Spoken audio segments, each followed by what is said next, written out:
wide-site TV. Offshore wind is the top item on the government's 10-point plan. So what do we need to do to deliver at the speed and scale that's required? And I think we sort of start by looking at the vaccine rollout as an example of how you can do something incredibly quickly by bringing all of the key people together, looking at how you need to not necessarily change the rules, but how you streamline them and how you just get industry, academia, government, everyone working together really with a singular goal, and that really delivers results. And we're all here today because we've been vaccinated twice, and that's all about speed and about scale. And then you think about net zero and you think about the offshore wind industry. I mean, we've built about 10 gigawatts between the first wind farm being built in 2001 to today.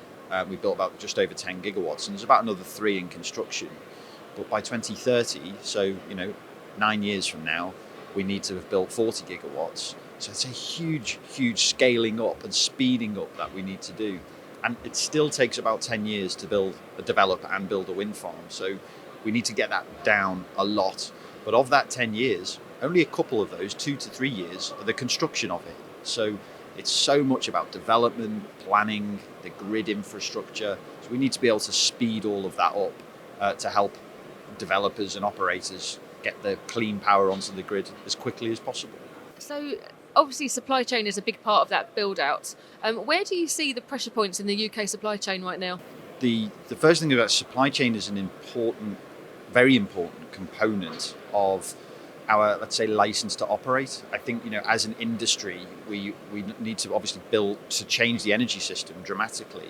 But people also want to see the jobs, the opportunities, the manufacturing and the export that should come out of that. I mean, we are world leaders in offshore wind, so we should be world leaders in engineering and exporting our know-how around the world. And, this is a global event, but also, we're coming up to COP26, where we want to really showcase what can be done with this technology and the opportunities that it can create and effect that it can have on communities.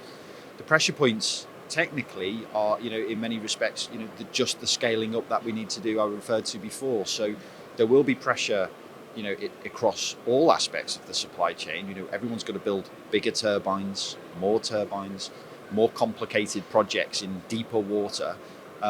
But not just us, all around the world. We're going to be building huge amounts of wind power and offshore wind in particular. And that's going to put pressure on, monopile foundations, on cables, so we need to work consistently as an industry to sort of create the pipeline and so everyone knows how much is coming, but also work very early and very collaboratively with the supply chain to make sure that they are able to scale up along with the rest of the sector. And of course, part of supply chain, we can't have a decent supply chain without the right skills in the mix. So if we think about the workforce of the future, what do we need to do differently to make sure we've got the skills we need for that workforce of the future? Well, I'd start right at the very beginning, which is we need to make science, technology, engineering and maths cool for young people and to attract people into the sector. And renewable energy is a really exciting place to work. It's going to have a long-term career. It's going to be a place where we're transforming the prospects of the planet and the world and society at large. So that's a really exciting place to come and work. However, we need in the sector to get 45,000 people in the next 5 years to come into offshore wind. But it's very difficult to find the technical skills to do that. So we need to work with other sectors. And, we talk a lot about a just transition and that being important to help declining industries. So, for example, people who work in the oil and gas industry, we need to find ways to help them transition in an easy way into renewables, obviously whilst making sure that they're kept safe and they have the necessary skills, but also sectors like the military. And the last point, and perhaps the most important point that I'd like to make, is that we really want the sector to be a diverse sector, not just in terms of gender, but in terms of ethnicity, sexuality, everything, And so we don't want to create any barriers or any obstacles for people to come into this sector. And that's why I think you have to start at the beginning, making, science, engineering exciting for people from an early age and open the door to this career for young people, young women, and everybody from the very beginning. And just on that, so STEM education is obviously the key to that we need to unlock really. What do you think we're not doing to make STEM education accessible and attractive to everybody that we want to be accessible and attractive to? It's my personal reflection on this is that we're probably quite good at primary school age, of an early primary school age, of introducing children to things that we make, about building blocks, and my kids love playing with Lego. And when they but by the time they get to secondary school, I think somehow science doesn't feel as exciting as it should, and I think we start to generalize about what people's prospects are quite early on when they're quite young, and that there's famously people say that by the time you're 7 you're very it's quite formative, and very much your key aspects of your personality in place.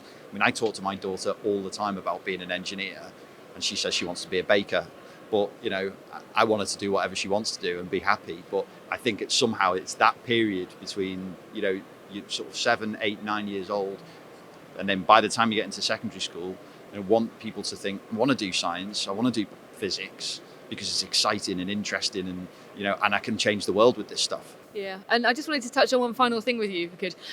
Let's move on to floating wind. So there's a lot of talk at the moment about floating wind here today and yesterday. We've heard lots about floating wind.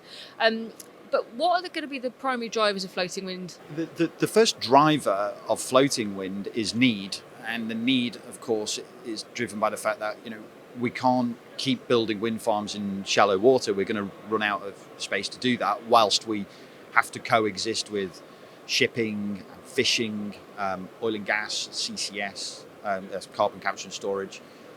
So they need, the seas need to be exploited, whatever the water depth, and further away from the shore. So, being it, the need for us to reach, and net zero here, we talk about 40 gigawatts by 2030 as being the offshore wind sort of target, and that's very, very, transparent, tangible at the moment. But the Committee on Climate Change, National Grid's future energy scenarios talk about us needing 100 gigawatts or more by 2050, which is a huge, consistent delivery of this technology over a long period of time.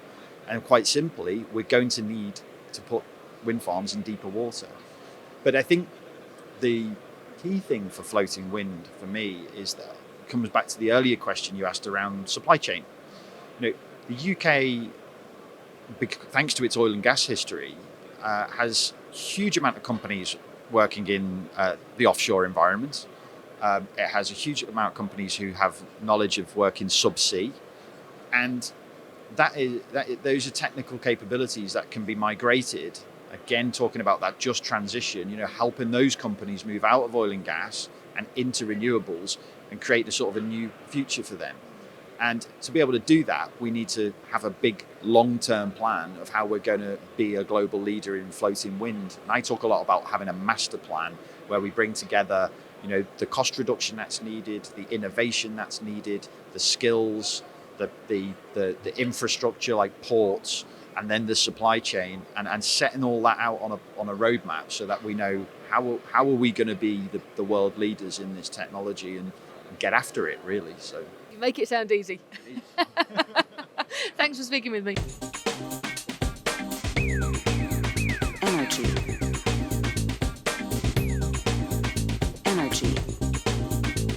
Marine. Energy. Power. Widesight TV.